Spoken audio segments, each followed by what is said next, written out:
We're going to begin, though, with something that's not a joke. It's another very scary situation on a plane. This time, an American Airlines flight caught fire on the ground in Denver after engine problems caused an emergency landing. We're happy to say that everybody got out alive here, but some were trapped on a wing as the fire burned. Chris Van Cleve joins us now from Denver's airport. Chris is somebody who's getting on a plane right after this show. I'm a little freaked out right now. Tell us what happened here. Well, good morning. We talked to several passengers who were on this plane, grateful to be alive and unhurt, but also extremely frustrated as they waited nearly 9 hours for a relief plane to bring them home to Dallas. They described chaos as they were trying to get off this plane and away from those flames. They say it all started moments after the plane parked at the gate and that fastened seatbelt light turned off. Orderly, orderly. That airplane inferno sent passengers running through blinding smoke Thursday evening at Denver's airport. Oh my gosh. I look out the window and there's flames. Ingrid Hibbets and her family were on board American Airlines Flight 1006 as the cabin filled with smoke. I'm really grateful that this happened on the ground, because if this happened in the air, I don't think I'd be standing here telling you the story. The flames erupted below the engine of the Boeing 737 after it diverted to Denver. The FAA says the crew reported engine vibrations after taking off from Colorado Springs en route to Dallas with 178 on board. Many passengers, including this man holding a baby, found themselves standing on the wing as smoke billowed around them. Magdi Abdullati shot this video. What is going through your mind as this is happening? We were scared that the fire will just start to get bigger and bigger. The FAA is now investigating this latest in a string of air scares and 2 terrifying airline crashes since late January. Former NTSB chair Robert Sumwalt. As we're talking, I'm in the back of a car on the way to the airport to go to Denver. Should I be concerned getting on a flight tonight after all of these issues we've seen the last few weeks? I fly all the time. I'm not concerned. People are wondering, myself included at this point, what's going on? Are these red flags to a bigger problem? I frankly, after having been an aviation safety professional for over 4 decades, I don't see any linkage between these. Now, American Airlines thanked its crew and first responders for getting everyone to safety. 12 people, the airport says, were transported to area hospitals with minor injuries. Tony? Chris, thank you very much. We'll keep monitoring it. Shalom, beloved brothers and sisters, Jews and Gentiles alike. Welcome. Thank you for being here. It is good to be here. This is your humble servant, Big Levi, and today is Noga, March 14th, 2025, and it's currently 4:38 p.m. Eastern Time, pre-recorded. Great glory to the Mighty One, great praise to the Most High God Almighty. Beloved, beloved, beloved, beloved, beloved, beloved, beloved, beloved. What you are seeing here is prophecy in full swing. What you are witnessing here is the demise, the dismantling of 83's power. Flying is a privilege. Flying is part of the blessing. So, what you are... Okay, hang on. See something here. Good. Everything's good. So, what you are witnessing here, beloved, it's the demise of 83. And we've been talking about this for a while, but most people choose not to listen because they were under the blessing. Now, the Holy One forced them to listen. They forced them to watch. Of course, when they ask those experts, they're going to say, oh, well, there's nothing to worry about. There's nothing that is a red flag or anything we should be concerned and things like that. Well, the people that just caught up in this thing, you do know that they did watch all those issues that went to those airplane and the crash. They watched that. They say, man, that's not going to happen to me. Up until they were caught up and they were sitting on the roof of an airplane. Up until that. Up until they got caught up in it. No one is never concerned until it start affecting them. No one were concerned with our plight. No one were concerned with Jacob's trouble. No one were concerned when our people were in the predicament where they were. Everybody was like, well, I don't know, man. I'm not concerned because it's not happening to me. It's over there in the ghetto. It's over there in the hood. I don't see any problem of the police going over there and bring down the door and arresting those criminals. They are breaking the law, and I don't know why people don't want those criminals that are doing drugs to go to jail. Up until your daughter now become a crack whore. Up until your son become a crack cowboy, a heroin addict, a heroin junkie. Now you are concerned. Now it's a big problem. Now we need to do something about it. Okay, now we need legislation, whatever that you guys want to call it. We need laws, we need this, we need policies, something to curb that, well, to get rid of it. Again, our motto here is great glory, humbleness is glory, okay? All right, pride is folly. So the reason, again, why those things are happening, the reason why you're seeing those airplanes are falling off the sky, catching on fire, helicopter crash, and all those violent, unexplainable car crash and train collision, train crash, and all that, because the blessing is over, the ley line is active, and then you're going to see this thing much more. It's not something that's going to die down. It's going to happening more and more throughout this year. And what's going to happen is, for instance, those people, they of course they pick and choose which one to report. We got this one right here. Let me see. Okay, this one was shared with us by brother Irie Farm.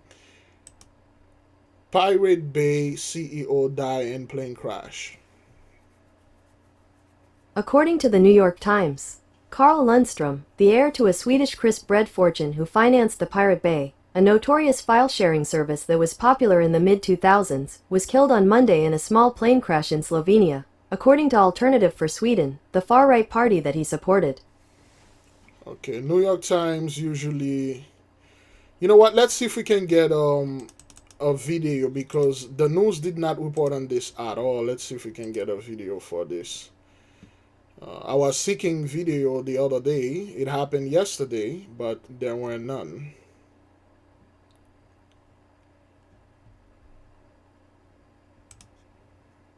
Okay. There's a fire there? Oh, okay, that was yesterday. Okay, expert explain why plane passengers had to walk on whatever. So they are expert. Okay, so no major news station reported this dude. Okay, no major news station, all right? Carl Lundstrom, co-founder of the file-sharing website The Pirate Bay, died in a plane crash in the Slovenian mountains. Lundstrom, who was also linked to Sweden's far-right politics, was flying alone from Croatia to Switzerland when his small propeller plane crashed into a cabin. The wreckage wasn't found until the next day due to bad weather. His death has brought up the ongoing debate about online... So, this dude, the CEO... come on.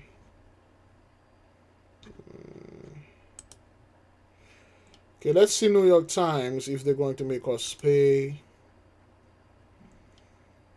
Okay, this article came out today, okay? March 14th. Subscribe for $1 a week, man. Like, why? Oh, boy. Let's see the Independent, which came out yesterday. Okay, Daily Mail is good. They shouldn't be asking for money. Pirate Bay founder Carl Lundstrom's dies in plane crash, age 64. You know what to do. Pirate Bay co-founder Carl Lundstrom has died in a plane crash at the age of 64. The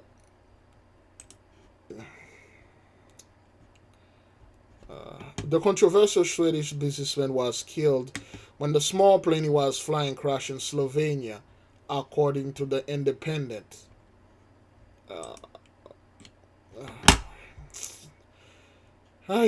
Well, I can't read this thing, man. There's just so much stuff in there. I can't read it. But anyway, you are having all those CEOs dying quietly, and then it's not being reported. Okay? Those airplanes, those private airplanes that are falling, people are like, oh, well, those are small airplanes. You know, it's just like they're always mal-maintained. And you know, it's nothing. So take a look at that. It's nothing, you know, important and stuff like that. It is always, you know, some nobody die in this, but it's not true. You know, when you're watching this thing and you realize, like, okay, there's a lot of so-called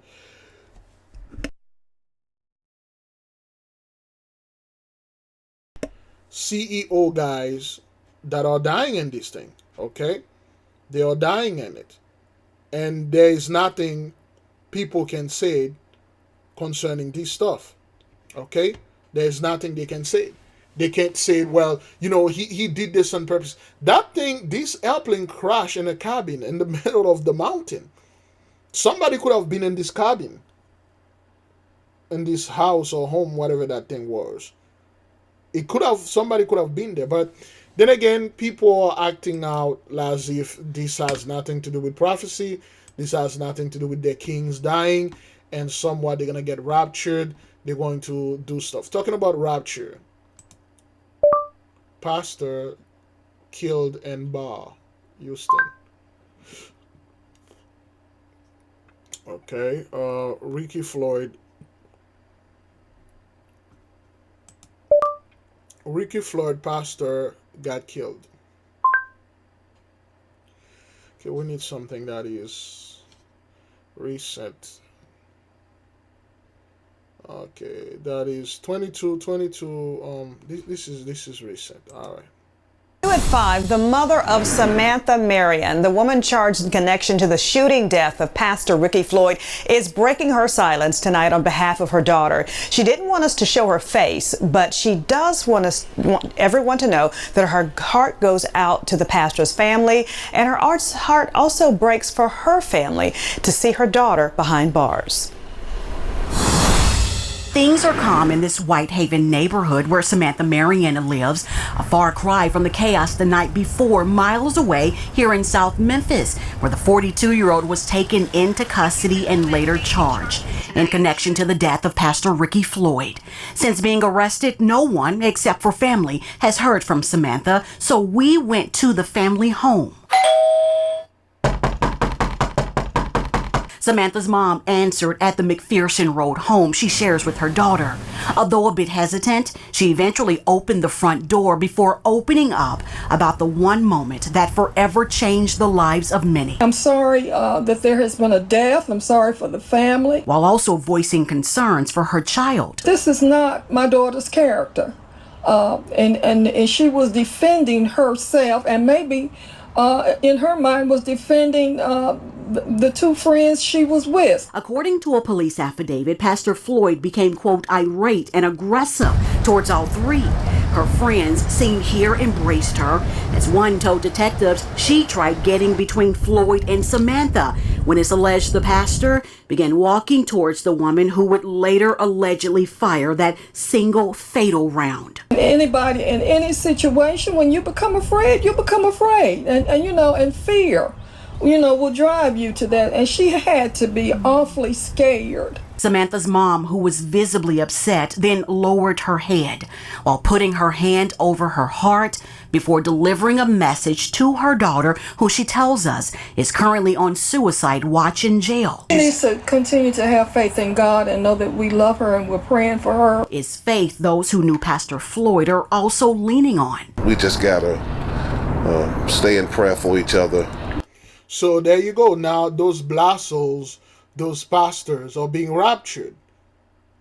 Pastor Floyd, the guy that Ricky Floyd, always out there preaching peace, non-violence. Don't be angry, but don't get involved with stuff. Up until he himself got involved with this. Because remember, people really do not care about the violence going on in the hood. It's not my problem. I'm colorblind or I already assimilated. I don't care up until it's affected them. Now, you're a pastor, 2, 3 a.m., you're in a bar. You know, personally, I don't judge. I don't know what he was doing in the bar. Probably he was there giving the good word to some of those women. Probably was there meeting someone at 2, 3 a.m. there for a Bible study, you know. Probably was there meeting another person there, you know, just to get some food, 3 a.m. I go out in 3 a.m. and drive around and see places that are open and buy food and get food and eat food. Okay? So things like that happen. So the thing is, concerning this stuff, people are saying, well, we should be praying and stuff like that. No, those are the blassos. Okay, those are the people that want nothing to do with us. They want nothing to do with our people. They want nothing to do with, quote unquote, the light. Everything for them is they're going to be raptured. They're going to get out of here. And then they will fight you. Okay? But when push come to shove, there you go. This guy is no more because this woman shot him and killed him. All right? But let's going back to the because these to the airplane crashes, okay? All right, there we go. Okay. Crews have left the scene of the crash, but we have learned that this was an air carrier, which is a medical helicopter that responds to emergencies across the state. And this is their first crash in their 29 years of service. Madison to Biloxi Fire Department Rescue. Got a report of a helicopter crash. Dispatch audio from a 911 call made from a medical helicopter that crashed Monday in Madison County, killing all 3 passengers aboard. Multiple agencies on scene for hours, helping with recovery efforts. Madison County Sheriff Randy Tucker says they got the call just before 12:45 p.m. about the crash. Know that they were in contact with their communications, said that they had lost power and looked like they were going to crash, and no further communication from that point. So Tucker says they were able to find the site of the crash using a drone, as the helicopter was located in a heavily wooded area near Pipeline Road and Natchez Trace Parkway. They're first responders just like us, and when one of us hurt, we all hurt, and it's a tragic day. The helicopter had dropped a patient off at the University of Mississippi Medical Center, refueled, and headed back to Columbus, Mississippi before the crash. UMMC saying there were 2 UMMC employee crew members and a MedTrans pilot on board of Air Care 3. The entire medical center family is heartbroken over this. We also want to express our concern and sadness and support for the Air Care team here at the medical center. The Federal Aviation Administration and National Transportation Safety Board will investigate, with the NTSB in charge of the investigation. So now the names of the people on the helicopter have not been released. So that happened 3 days ago on March 10th over there in Mississippi. You got another helicopter, okay, that have people, they were going to go to a hospital or they are coming from a hospital, and suddenly, boom. And suddenly this thing fell off the sky, everybody dead. Now, people, they will ignore that, okay, and if the people survive, oh, well, this could have been worse, and the people could have been dead, but they are no more. People are like, oh, what's going on? What's going on? Well, what's going on is the blessing is over. You refuse to acknowledge who we are. You refuse to acknowledge the 400 years is over. You refuse to get off of our lane. You refuse to give our people what owes unto them. You refuse to do everything that you were supposed to do according to the covenant. And then now those things are happening and people are pretending like you don't know why. Let me say this here, beloved. Every single one of those people know exactly why these things are happening. They know why there is wildfire. So, for instance, okay, wildfire in Oklahoma. Okay, this is live right now. Okay, strong winds spark wildfire, prompting evacuation in Oklahoma. Like it's happening like right now. Trees trying to knock this down. Okay. Back to you. My goodness, and the visibility is next Okay, to 2 nothing, hours by ago. the way. This I mean, thing is that's a going bad on now. situation. Okay, Buck, let's go out to Amanda. Look at Amanda's picture here and just look at this big plume of smoke that is just taking off in the sky. We can see this on radar. Let me go out to Amanda right now. Amanda, your picture that's coming in right now, I mean, that smoke is thick. This was the first fire that went up today. Amanda, give us an update on what you're seeing here. Very active burning. Yeah, Damon, we are looking at the fire up by Leedy, and very active fire just northwest of us, west of Leedy right now. And like I said earlier, this is the reason Leedy is evacuated. This is a huge fire right now. Okay, so a lot of evacuation. You know what? Let me let this play. Good thing. A lot of evacuation, a lot of people are fleeing, a lot of eviction, a lot of damage is all going on. This is wildfire, and people are saying that, well, you know, those wildfires, they're always happening over there in Oklahoma. Oklahoma? Wildfire? If this thing was going on in California, yes, people are like, okay, well, things like that happen all the time in California. No big deal. You got wildfire in and Oklahoma. In Texas, there is one going on, still going on. South and North Carolina, Georgia, East Tennessee, Nebraska. You got this thing all over, and people are just sitting there, oh, like, well, you know, nothing's happened and stuff like that and things. Okay, March 14, wildfire impact homes and lake, whatever that is. Okay, all right. So let's see. Wildfire in Texas. Okay.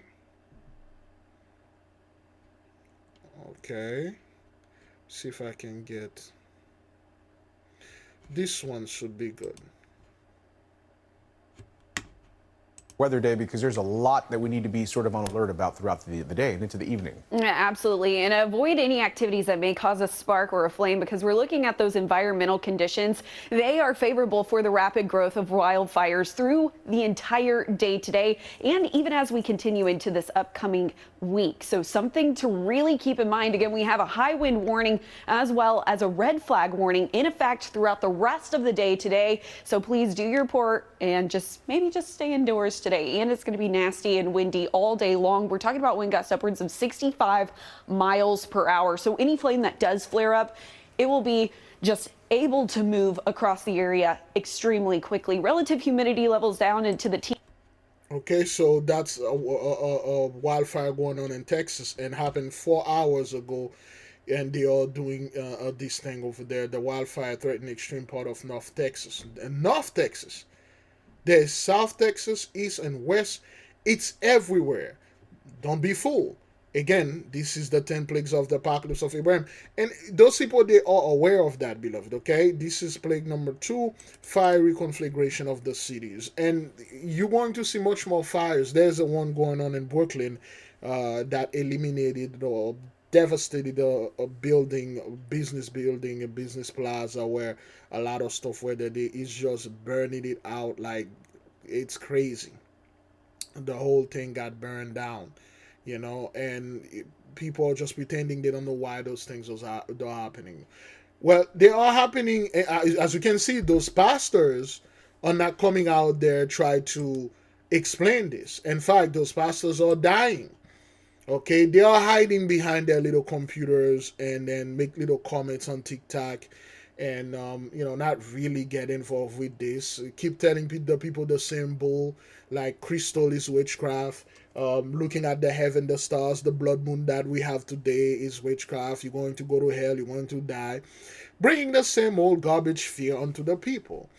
Because they can't come out there and say something about the wildfires that are going on, the fires that are going on in the city, the airplane that are crashing, the sickness going around, the feeling of impending doom that all those people have upon their soul, that is if they have one.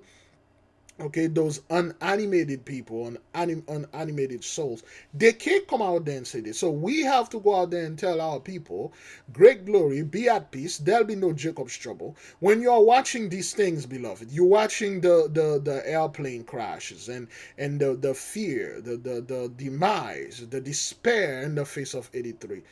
Does that feel like it is Jacob's trouble? Okay, all right, those people are well aware what's going on. All right, let's keep on moving. Let's see, this computer is getting slow. Let's get rid of this. Let's get rid of Let's that. go out live to one of our crews, Kylie Thomas, who's standing by in an evacuation area.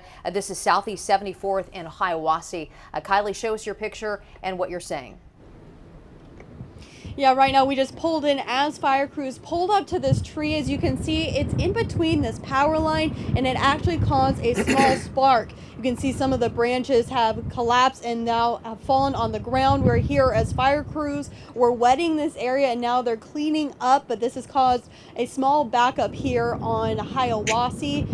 We have continued to see backups and we will continue to be here as crews clean up this area. Back to you. Okay, KOCO's Kylie Thomas reporting there. Okay, this is still in Oklahoma 42 minutes ago. Okay, 42 minutes ago, you have these things happening and the fires and stuff like that. Then again, when you watch those people's faces, you see they are tired, they are desperate, they are afraid, they are scared. The anxiety is palpable. You can see it.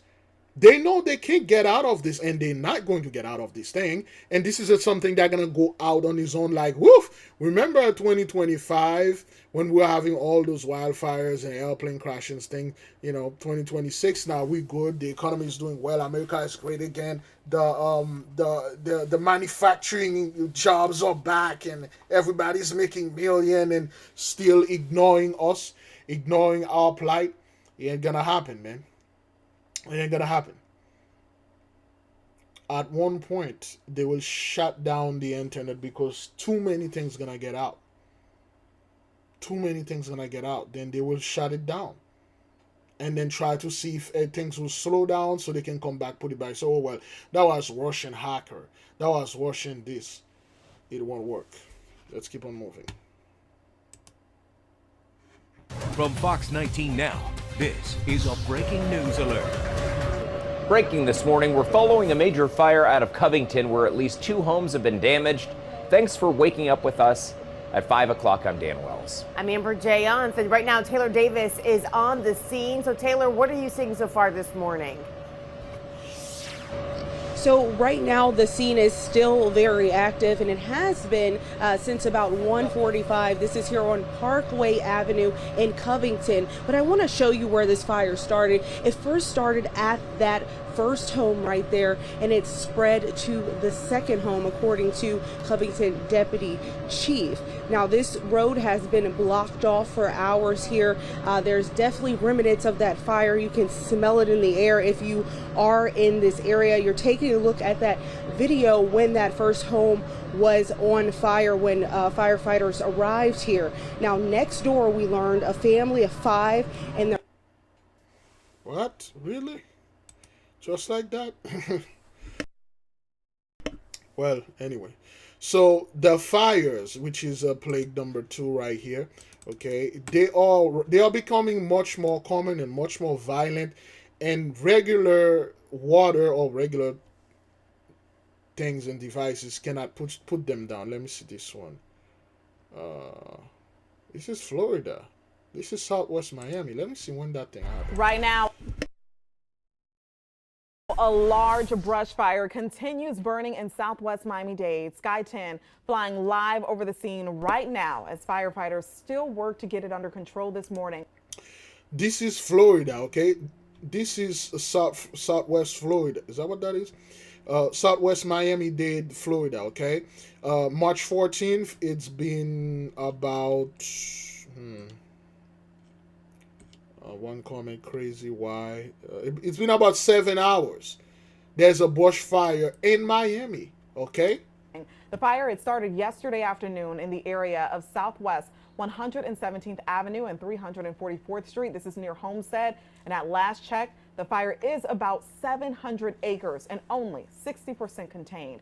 It appears no surrounding structures have been affected. Of course, we'll continue to monitor these conditions throughout the day. You can look for updates on air and online at local10.com. But for now, we're giving you live pictures from this fire that is burning at least 700 acres in southwest Miami-Dade. You can see crews out there battling this blaze. We see a lot of heavy smoke in that area as well. Keeping you updated throughout the morning. Stay here with Local 10. So yeah, this is in Miami. Okay, another things going over there. All right, the fire. Okay, there's a story about this Japanese girl. Let me see if I can. A 22-year-old woman was fatally stabbed on. Okay, that's in Japan. For those of you people like, well, Japan is safe and the safest country in the world. Yeah, because they don't report hish. Up until it happened to some famous people. People got killed and murdered in Japan all the time. There are violent crimes going on over there. Let me see. Boy, I don't want them to. Well, let's play this video. March 11th, while live streaming outdoors in Tokyo's Takadanobaba neighborhood, popular with students due to its proximity to top universities. こちらで20代の女性が刃物に刺されたと通報があったということです。A 42-year-old man was arrested at the scene of the crime on suspicion of attempted murder, but police are set to change the charge to murder. Multiple people had witnessed the crime. So anyway, this is what happened. This girl, she's in her 20s. And what she was doing, she's going online and streaming. And old men, lonely men, you know, she'll beg for money and they will give her money. So this man loaned her 2 million yen. How much is 2 million yen in US dollar? 2 million Japanese yen equals $13,456.69. So that's what she was doing. She was taking the money from those men, you know, and then she claims she's in great danger, and she forget them, and that's what she's making. This thing is going around all the time, and especially in country like Japan where a lot of loneliness is going on. Over here, men will not give a woman $13,000 like this because you claim you're in danger. But you know, they can make it on a lonely fan. Very hard, virtually impossible. But if you do the best that you can, if you have a lonely fan, you can make this type of money, you know. But you're gonna have to do a hell of a lot of work, a hell of a lot of stuff in order for you to make $13,000. So, and she took the money and she bailed. She forgot all about all the thing. So he been asking her for the money, and she never did anything and giving him the money and stuff like that. So she posted something that she's gonna be in this area in Tokyo and film while she was over there doing the live, and the man come out of it and stab her multiple times. The police came in and say who did it, and then the guy raised his hand and then they arrested him. Okay, as you can see, things. Remember that. Remember these things that happen in Tokyo, the Joker stabber.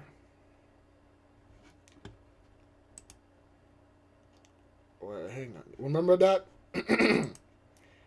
Remember the Tokyo, you know, the Tokyo trench attacker say was suicidal after work-related problem. You know, remember this dude? And people were losing their freaking mind. Things like that happen all the time in Japan, but people don't want to talk about it. Let's keep on moving. Whether you heard the noise, heard a loud explosion, or you saw the aftermath. We woke up this morning to take the girls to school. It was completely dark outside from the smoke. Residents in Mesquite couldn't help but think of one thing. Sympathy for the family. Mesquite officials, along with the FAA and NTSB, confirmed one man, the pilot, died in a plane crash. This is video from a resident that lives in the area. You can see the plane falling. The crash happened around 7:40 Thursday morning in this wooded area near a church. The pilot just took off from Mesquite Metro Airport. Near a church, okay? That happened 21 hours ago, March 13th. and you can hear it near a church. Of course, we know that all those churches are built on top of ley line, or wherever there is a huge gathering of people, the ley line energy will pop up there. So this is what happened. All right. So those people that whoever was on this airplane, he's no more. Okay. That pilot Want to know what happened? Was Ron McCallum's good friend. He's a dedicated father, loyal husband, loyal friend. McCallum is also a pilot and an aviation attorney. What I understand from the tower is that he never got above 1,000 feet, which is critical in a jet of this type. Now, the FAA and the NTSB will investigate the crash, but we're told by Mesquite officials the crash itself happened just blocks away from the airport. He says this was a maintenance flight, and those are usually done after the aircraft gets repairs or maintenance work. Right now, we don't know what caused the crash, but he says his friend had more than 20 years of experience flying. That's the thing. Those are experienced pilots, man. Those are the people that have years of experience. Why is this happening to them? And they are flying in private jet, and those dudes, they didn't say anything about how much money he got, but those guys are wealthy, man.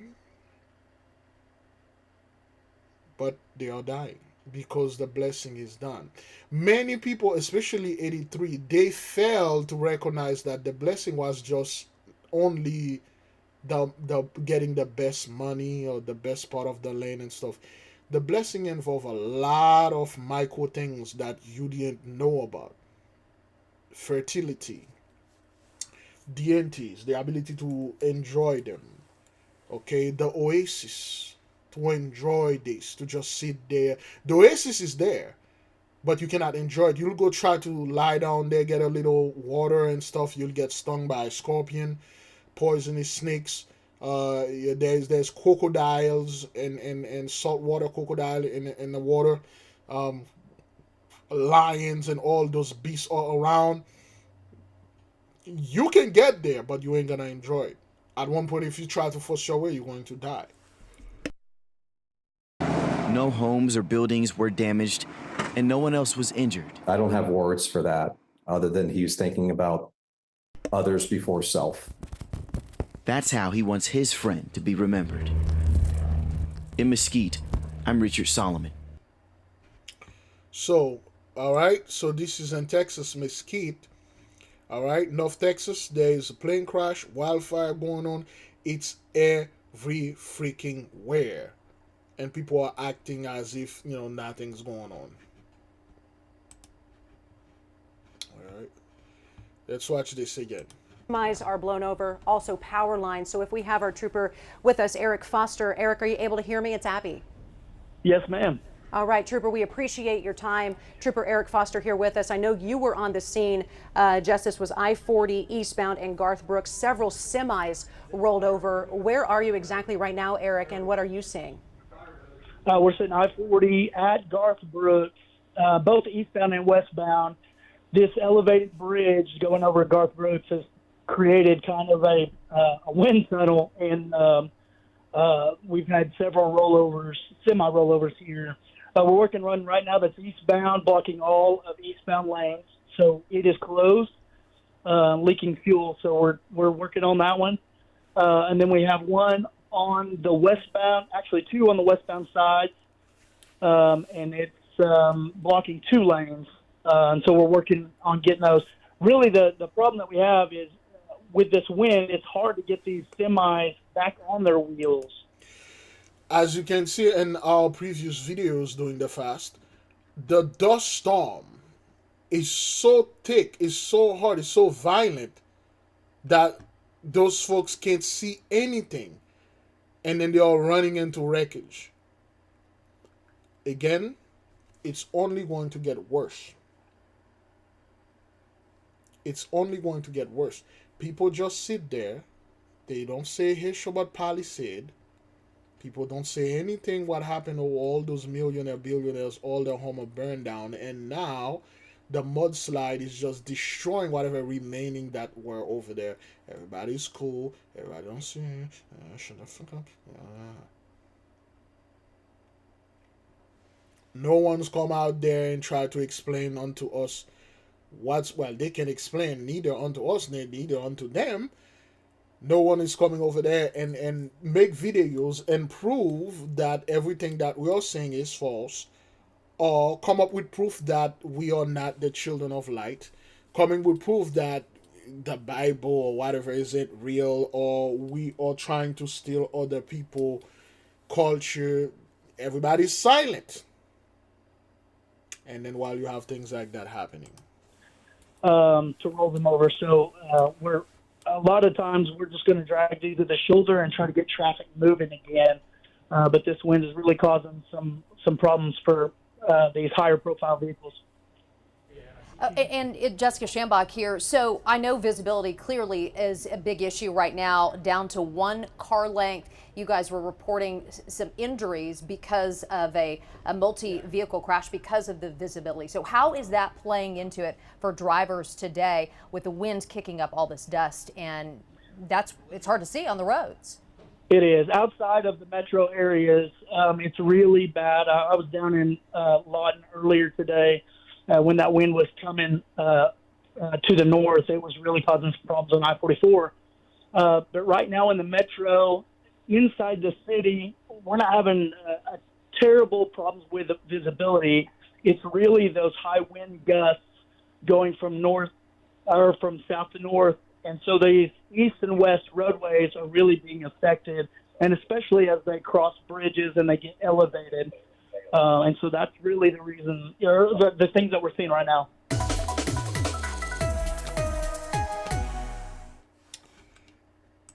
Okay, so it's just not everywhere those people are turning their guard. Okay, let me see this one. Yes, let me see. All right, that's the storm.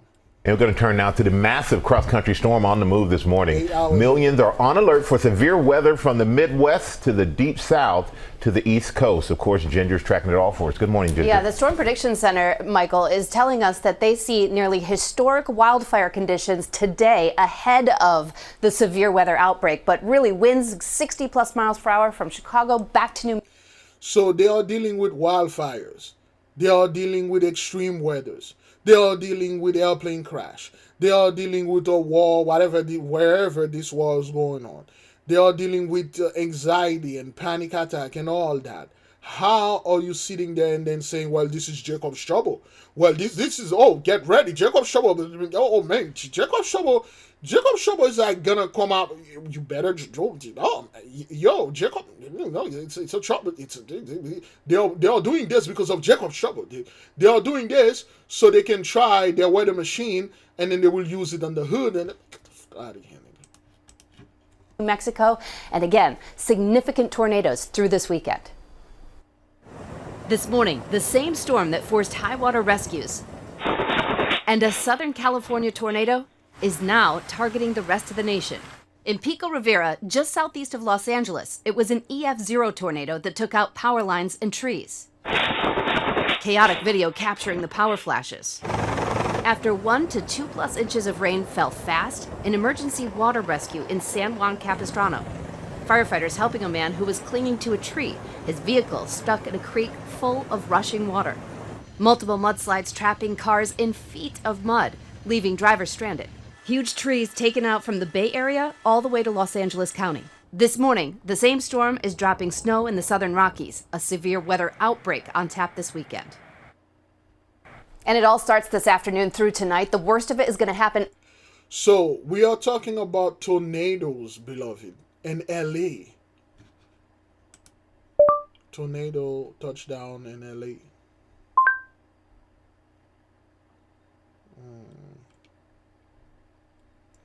Okay. We begin the 7 o'clock hour with this breaking news from the storm. The National Weather Service looking into reports of a possible tornado that caused significant damage overnight in Pico Rivera. Some trees were knocked down. KTLA's Omar Lewis joins us live from the scene. Omar, good morning.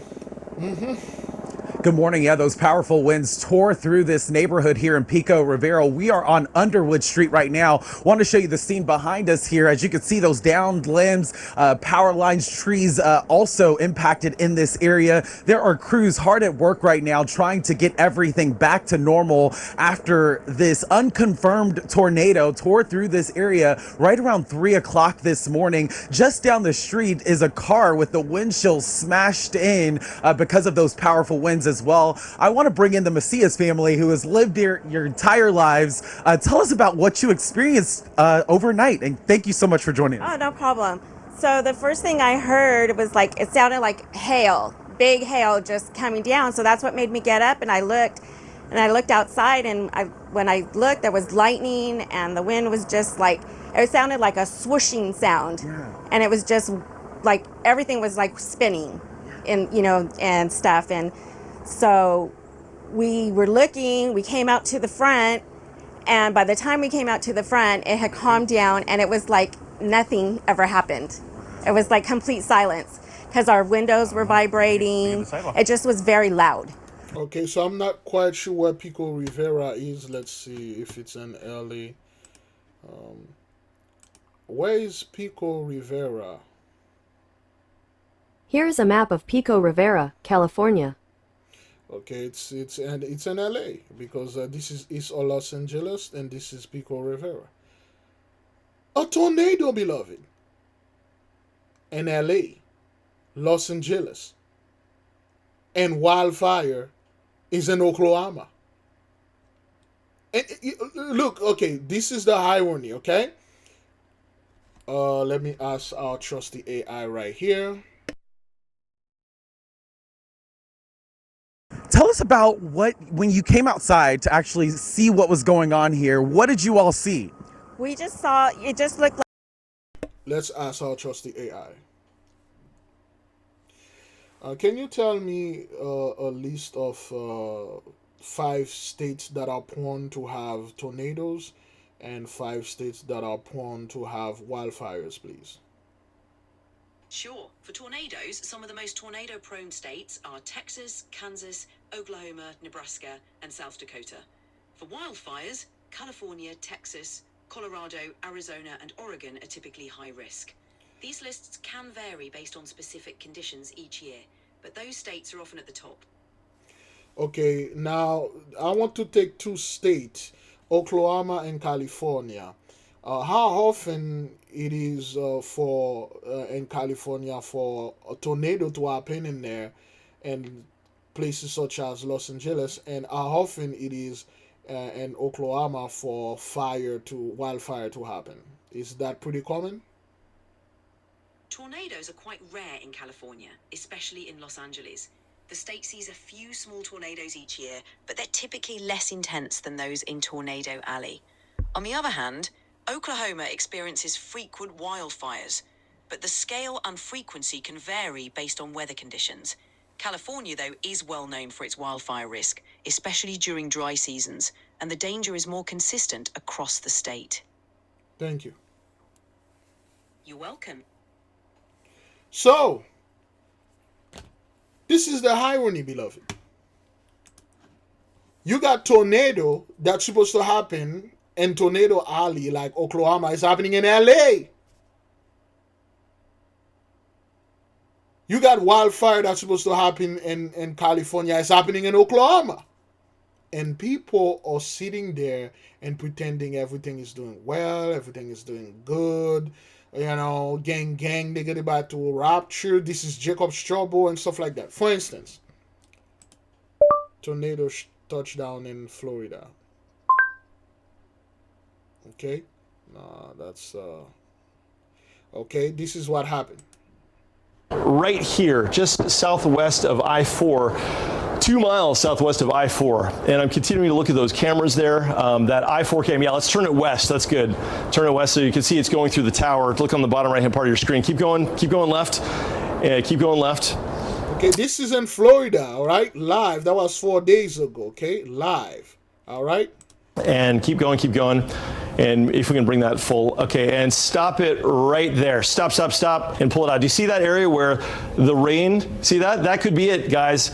Bring that camera up full. Okay, this is a live view from our TV station of what may be, at the very least, it's torrential rain crossing I-4 right now. We could be looking at a tornado on camera. Look at those trees blowing around. Okay, bring the camera up, guys, if you can. Zoom out. Can you zoom out? This is a look at the live camera of a tornado, which could be passing by our station right now. Okay, there's debris. We've got debris on. Okay, take shelter. Everybody in the Fox 35 building, get to your safe space under your desk if you're not in a designated area. We're catching debris right now on the roof. Debris is on the. You can hear the anxiety in his voice, the nervousness. You know, while they're all reporting on tornado, and a tornado reported on them. And people gonna sit there and say, well, you know, it's the elite control the weather. It's the news, you know, the news it's part of the fifth estate. The deep state, the other one, oh, really? Is that what that is? Is that what you people trying to come out there and then say that you are controlling the weather and destroy your own news station and stuff? Whatever, man. On the roof right now. We're hearing, you can see the debris flying there on the camera. This is a tornado. Seek shelter immediately. Get under your desks, guys. Anchors under the desks. Everybody get on the desks. Okay, that was it. We're still in the debris zone. Everybody get in. Everybody get in the studio. Come on in, guys. Okay, we got power flickering out. That's a tornado. This is a confirmed tornado. National Weather Service, if you're listening, this is a confirmed tornado. Right over the Lake Mary studios. This is heading into Lake Mary and Sanford right now. Get below the ground level. Sorry, get to the ground level, an interior room away from the windows. This is a very serious situation. This is a real live tornado. It just hit our station. We saw debris flying. It's heading into Lake Mary, going right down Lake Mary Boulevard into Sanford. If you're watching from Winter Springs, if you're watching from Sanford, get below shelter. We're in a fortified room here. Can we swing the camera? Okay, so this thing is no joke, man. It's no joke. You know, this tornado hit them, and it did a lot of damage in Florida, right? Let's see if we can get some of the damage. There you go. All right. Okay. Ay, Dios mío. Ay, Dios mío. A destructive EF2 tornado ripping through central Florida. This is a confirmed tornado. Orlando's Fox affiliate WOFL live on air as the tornado hit the station. Everybody get in. Everybody get in the studio. Come on in, guys. This is a very serious situation. A WOFL anchor recording as staff hides under the anchor desk to avoid the tornado. In the Longwood neighborhood, aerial footage from NBC's affiliate WESH showing the twister's dangerous path. Entire homes destroyed, roofs ripped clear off. The area littered with debris. The noise, it was wild. When they say it sounds like a freight train, that's what I heard. I've lived through many hurricanes, as you can imagine. I've never seen anything like that. Winds reaching up to 120 miles per hour, sending chairs and pool floats flying in this backyard and flipping this tractor trailer on its side with a driver and dog inside. Both now safe. It was really strong winds, and I'm here 25 years through several hurricanes.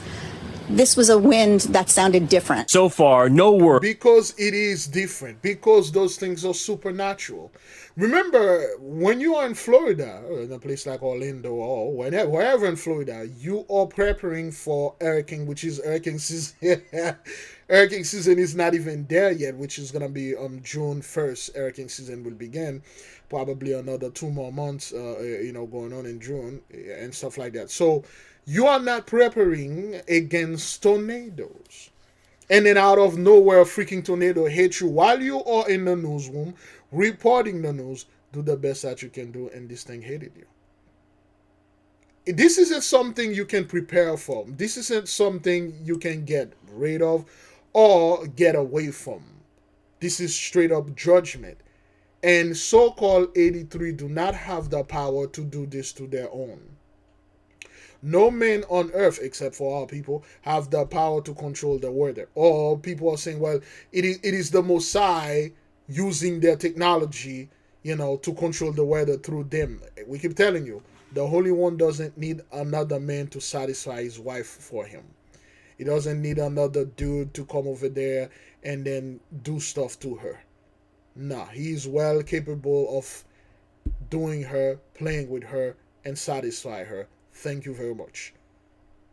Well, it's the elite with the ARP and the CERN. And okay, whatever the hell happened to 5G? What is it like?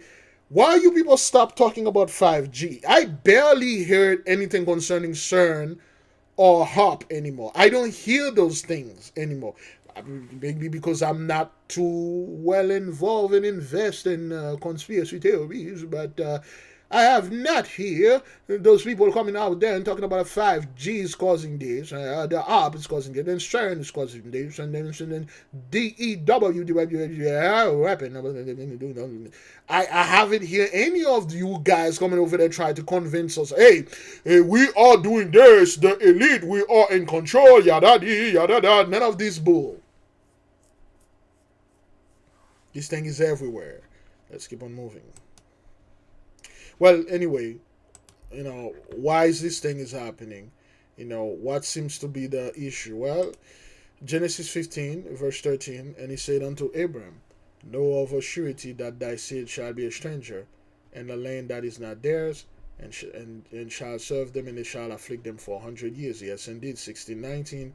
2019, the 400 years is over. Right after 2019, you enter 2020. She's going haywire till this day, 2025. Me personally, I can believe that's like half a decade ago. Like, it's been 5 years. Where did those 5 years go? What happened there? How on earth that was 5 years ago? To me, it felt like a year, barely a year and a half. But yet it's been 5 years. You see how speeded up times get, okay? And nothing but the horrible things. And it wasn't the elite, it wasn't the establishment, it wasn't the government doing this thing to see how you're going to react. The elite, or it's the elite testing, they are testing us to see how we're going to react. Oh, really? So the elite was testing us when they bring the so-called Inquisition upon our people. So 83 were testing us when they brought slavery, chattel slavery. It was a test to see how. Let me see how they're going to. Are they going to rebel? Are they going to do this or that? Let's test them. So it was a test when those people infected our beloved with tuberculosis and syphilis. Was it a test where those people were running around and lynching our brothers and sisters and burning them and killing them? And was it a test where they were taking our babies and throwing to them alligators? Was that a test? Was that a test when you people were invading places and steal our stuff? Those were tests. Was it a test when you go into the hood and neighborhood that are born to be our people and dump your crack, your drugs, your heroin and all sort of nonsense in there to destroy our people, which you did? Was that a test? Was that the elite tried to test? Let me see how they're going to respond. And then after that, oh, well, they respond positive, negative, let's stop. So it was a test in China, okay? Let's see if I can get this.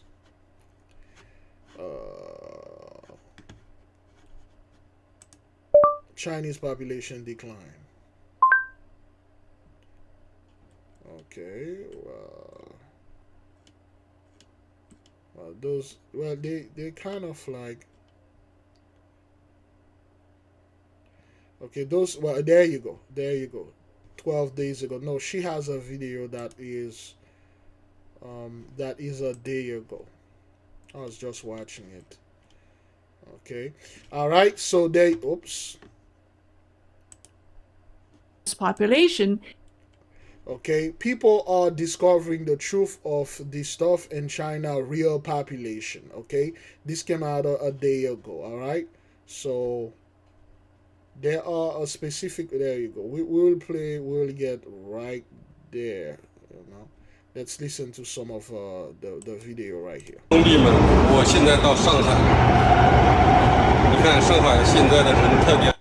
I'm on the Airline train and it's nearly empty. Okay, you can sit anywhere you want. Hey, have you noticed that big cities like Guangzhou are losing? Okay, the market are empty, the streets are empty, everywhere is empty. Where did all go? Did they all return to the countryside or move elsewhere for better opportunities? I've been in the loan business in Guangzhou for years. The city's population is shrinking, but I have no idea where people went. I came to Guangzhou 14 years ago for a fashion show. Back then, weekends and holidays were packed. The streets were overcrowded and night markets were still bustling at 2, 3 a.m. Now they go dark by midnight. Before finding a rental was tough. Now it's renters markets with many properties available. Okay, so is the situation in Beijing, Shanghai, and Guangzhou, the three mega cities of China. And many people assume that maybe people in those large cities or mega cities had simply left for better opportunities in second-tier cities, or they might have returned to their hometowns in the countryside. Now let's take a look at what's happening in the smaller cities and also in rural China. Okay, look at Shenzhou. All right, again, let's read this. Despite the Chinese communist regime cover-up of massive death, the truth is beginning to emerge. The Chinese people are on the brink of discovering the real impact of war on their countries' populations. Across China, people are asking, why are the streets all so empty? Where did everyone go? There are 4 key species of evidence suggesting that China's death toll may be in the hundreds of millions. The death tolls hundreds of millions of people or no more. We told you. Again, I stopped reporting on China because of my mental well-being. Because of the stuff, some of the video that I saw, that the things they were going over there, doing the whole fiasco. I'm like, you know what? I'm not going to bring this to my people. And this is very disturbing. I know this is the work of the Most High, Almighty, but holy shit, I don't want to deal with this. Good Lord. Hundreds of millions of people or no more. And that's why people are going out there. They're like, where are everyone? It happened in here too. That's why they brought the so-called the migrant here. And then the one that they don't want, they're just shipping them back. Okay, they didn't want the people to see that their population collapsing. Why did you take the so-called the South Korean president declare martial law? And they never give you a reason. He didn't declare martial law because, protests or whatever. He just declared it because he felt like it. He declared it because the population collapsed. He wanted the people to start baking as soon as possible. But it didn't work. It didn't work. Okay? Now let's watch this. Okay? Look at Shenzhou. The streets earlier used to be crowded. Now hardly anyone is around. It's nearly deserted. The malls are empty, the plazas are empty, and even the streets vendors are just staring at each other with no customers. Laborers are disappearing. I thought this was just a problem in Shenzhou, but I shocked to learn it's the same elsewhere. I asked around Shanghai, Yangzhou, Nanton, Wuxi, Shangzhou, all fewer workers and laborers. What's going on? Where did everyone go?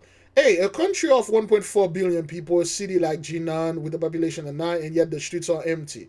The shops are empty. Where did everyone go? Have you noticed Shanghai population is shrinking? The malls are empty. The streets are empty. And Gongai and Gombe, it used to be people mountains, people see crowds everywhere. Now it's deserted. Where did everyone go? Because they are no more. And you cannot hide this. You cannot hide that. We told you at one point over here, our beloved will step outside of their house. You will step in the street. You will ask yourself, today's a quiet day. There's no traffic. Usually there used to be traffic early in the morning, people going to work. All right. I guess there's an accident somewhere or some wood they are blocking probably they are working on the street, some street works, and they have a detour. Let me go about my day and take care of business. Let me go buy this stuff, get some groceries, and let me drop the kids to school. Let me do this, let me do that. Let me go to work. And then in your way driving, you like, the street is very quiet. Parked cars, business that are open, there is no customer. And then when you make it to your work, you're like, okay, where is everyone? What happened? Is this a joke? What happened here? Where's everybody? And then you like, okay, maybe sure I call my boss, call him, no answer. Call a coworker, no answer. Call your beloved brother Big Levi, when he answer, brother Big Levi, I'm freaking out, man. I don't know what the hell is going on.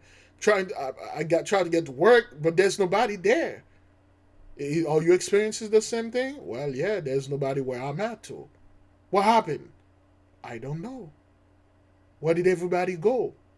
Well, I'm pretty sure they're inside, just enjoying themselves, being introvert.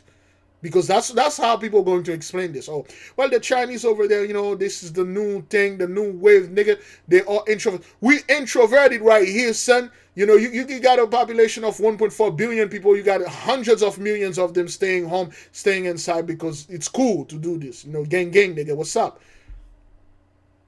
At one point, you'll be able to walk in any military base and get in any F-35 or any vehicle and just drove it out of the lot. At one point, you'll be able to walk in a bank and then withdraw money. Not even withdraw money, walk and then open in there and take money and do whatever you want. At one point, you'll be able to walk in any luxurious dealership and get into a Bentley, drive it around and get to a point, get out of it, get into a Lamborghini and driving around. And then when you finally meet another person, and then you'll be so happy you meet another brother and sister, you'll be so at peace because those people are no more. And the best they can do for our people is to cover it up, which is the worst for them.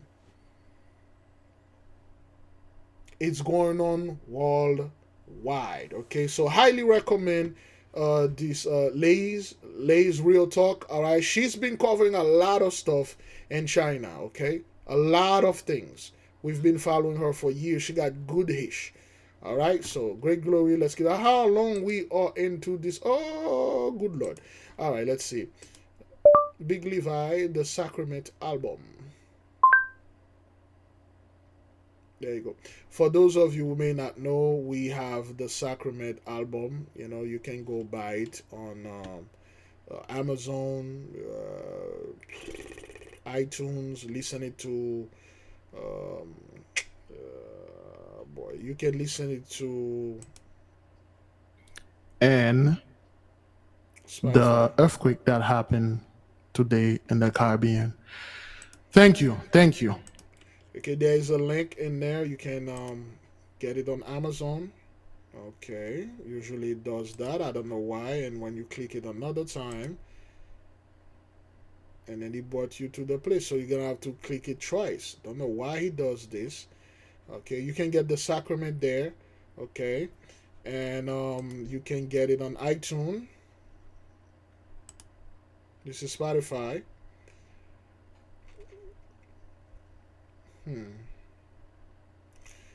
Boy, they are giving this thing a hard time. Okay, in the meantime, you can get it on. Okay, well, still, really? Take that long to open this thing on Spotify? Close. It's on Spotify, and you can go ahead and listen it for free. You can do the best that you can, okay? Let us keep on moving.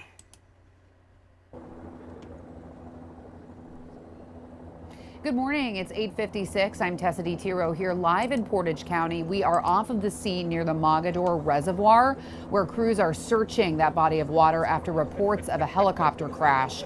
We want to show you what we're seeing from the air right now, because right now Portage County sheriffs are keeping myself and our crew a little far away from the scene as they continue this search. But what you're looking at from our chopper is boats searching the Mogador Reservoir right now. We've confirmed from Ohio State Highway Patrol that the Ravenna post here says that they were first notified about this crash about 7:14 this morning.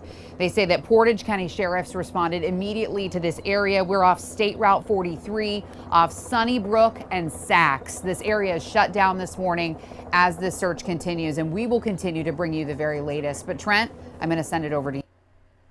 So, okay, let's let this one play. Okay, there's a pilot, he died. We begin with developing news. Multiple agencies are investigating. Okay, Mogador, sound like Mondragor, but anyway, an hour ago. Okay, this is an hour ago. All right, this pilot, he fell into a reservoir in a helicopter, dead. What led up to that deadly helicopter crash in Portage County? Ohio State Highway Patrol says one man, the pilot, died in that crash, and they identified him as 52-year-old Anthony Jones.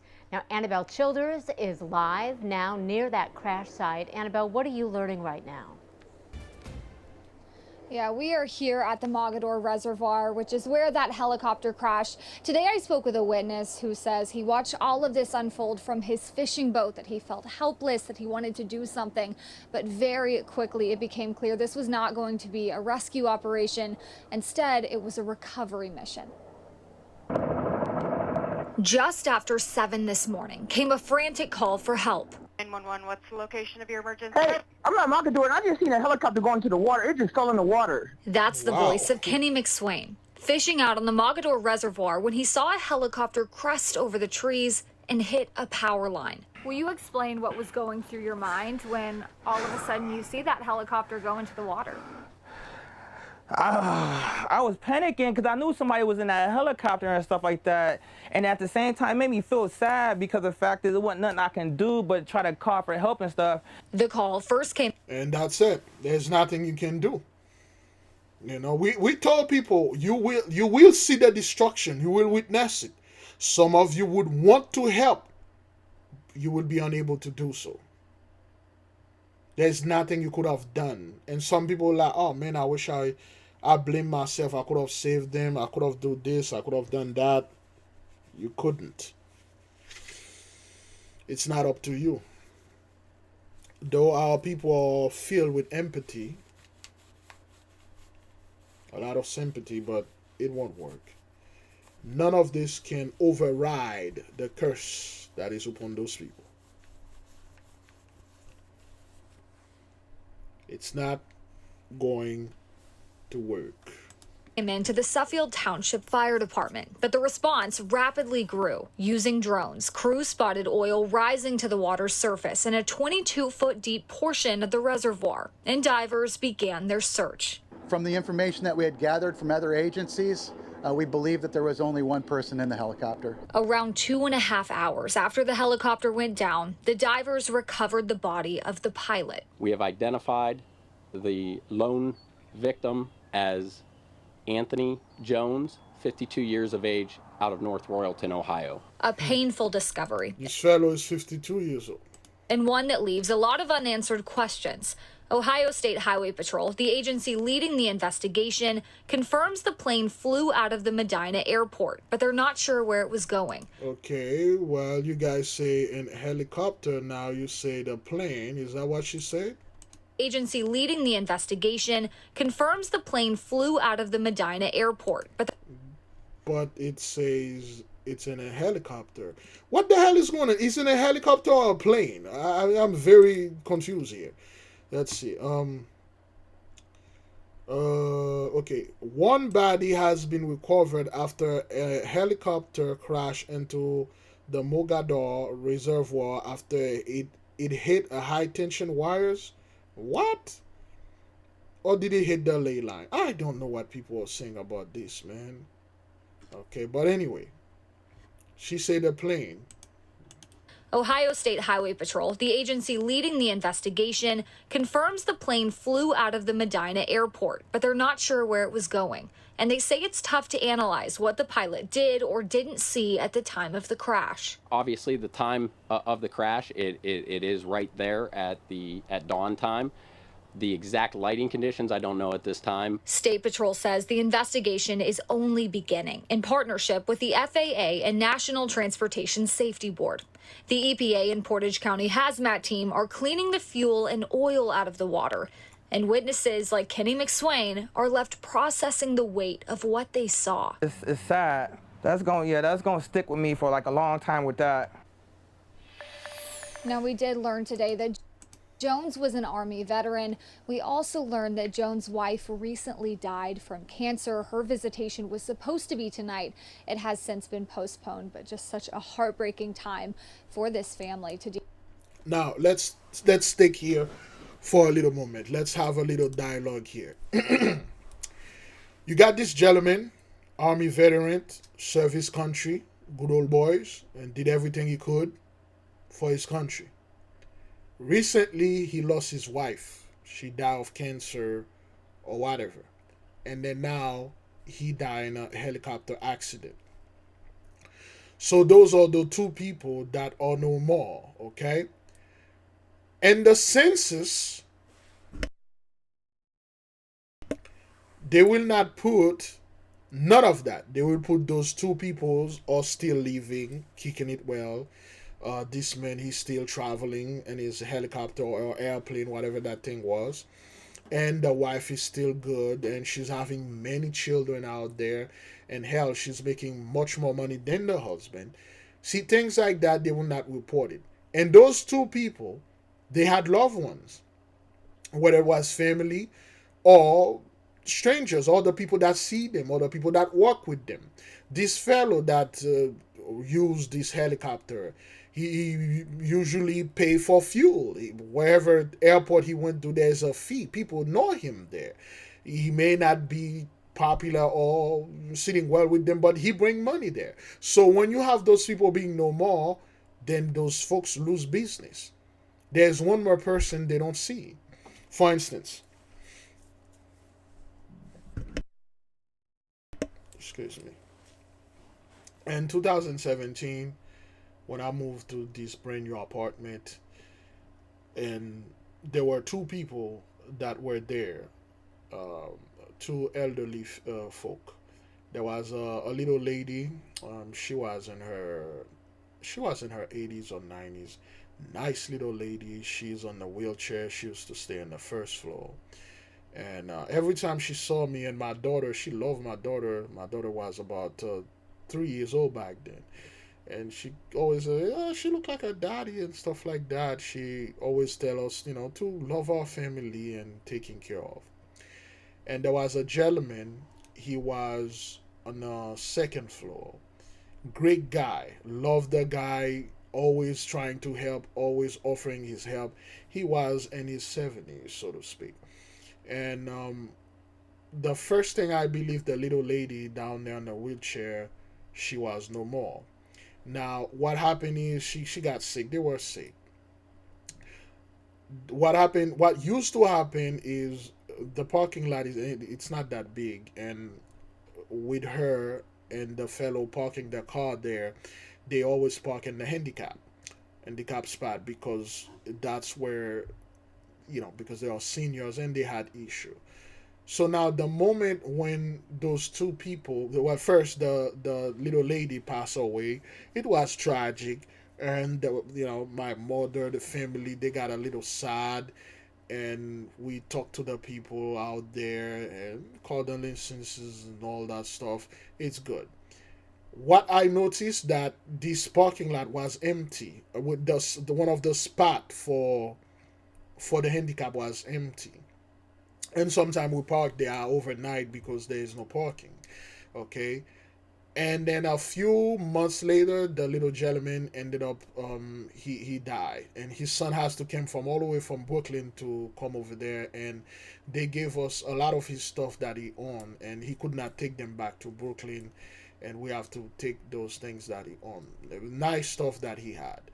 and then I noticed that the the other parking lot, the other parking space for the handicap, so to speak, were empty. So we got both of the, because we only had two in here, they were empty. And when I came from work, I used to have issue parking because they were seniors. They were home all the time, and I could park there. Though I'm not supposed to park there, but it's like a residential. And I noticed that there there were less traffic in the building because they had grandchildren, they had grandkids, and they got kids, children that come and see them all the time. The building become much more quieter and quieter. And I come to conclusion, and I said, you know what, this is exactly what happened to 83. You just, many people didn't know what's going on. They just don't see them parked there. They just assume that, you know, whoever was there, they move out. But they didn't move out. They were no more. And then after a few months, the apartment were clear out, and then new people were brought there. And then we have the parking lot right now. It's even more people. There's no more space over there. It's parking. You have to park on the grass. But that do not change the fact that those two folk that used to be there are no longer there. No, they are no more. They'll never come back. Yes, you can bring other people and fill up the apartment, but those two people are no more. And when you do the census or whatever, you should count those people or being no more. If this apartment or this area had 1,000 people in there, you cannot still put the area had 1,000. You have to put it has 998 people, two people or no more. That is those two people. But 83 don't do this. When their loved ones like that disappear, they quickly replace them with people they bought from other places, and then they said, well, their population increased because, oh, you know, this place usually had two people, a husband and a wife. The wife had cancer and stuff. The wife surviving cancer, the husband still flying around, and then they bought 100 people to replace them. But what's gonna happen to those 100 people? At one point, most of them will be no more. And at one point, you guys cannot keep on this shenanigan. People will start questioning, where are everybody? What's happening? At one point, your kid's going to go to school and say, wait, it was only two of us in the classroom. The other kids didn't go. I don't know. Were we supposed to go to school anymore? What happened? You guys won't be able to keep on this shenanigan going. Okay, oh boy, I got 3 more minutes going on here. Let's see. Pretty much we touch on the good stuff. Let's see. What do we have here? Okay, I want to reiterate to all of you, I'm here out of respect to you to give you an initial report. I'm not giving you the full report here. There's some things I'm not going to talk about. I just wanted to let you know what has happened up to this point, okay? That's the same thing. My name is Bob Rasnick, R-A-S. Okay, now again, this is the guy. Okay, let's listen to this so you would know, you would see what we're just talking about here, okay? Saxophone. All right. S-N-I-C-K. I'm the Suffield Township Fire Chief. So, I don't know if you want me to tell the story or if you want me to start. Just tell us, but basically take us from the beginning. Okay. At 7:11 this morning, we were notified of a helicopter crash into the Mogador Reservoir. We immediately contacted the Portage County Water Rescue Team, the Portage County Hazmat Team, the Portage County IMAT Team, Incident Management Team, and our EMA. The Sheriff's Department is here as a first responder, as well as the State Patrol, as they had jurisdiction on aircraft crashes. So we did have witnesses in a boat that saw the event occur. A helicopter flew into the Ohio Edison high tension wires and went into the water. So we conducted dive rescue operations. I want to stop right there with that one right now. There was some leakage from the helicopter. Okay, so this helicopter hit a wire or whatever. And just like this guy, he come with a big attitude, like, yo, I ain't gonna tell you guys, hish. All I'm telling you, as a helicopter crash, somebody died. That's it. Get the hell out of here. That's all. In a crash involving at least 17 vehicles. This includes a semi-truck along Interstate 35 in North Austin. They're saying it happened overnight, Thursday into Friday. Again, massive crash. All right? Massive crash, man. Okay?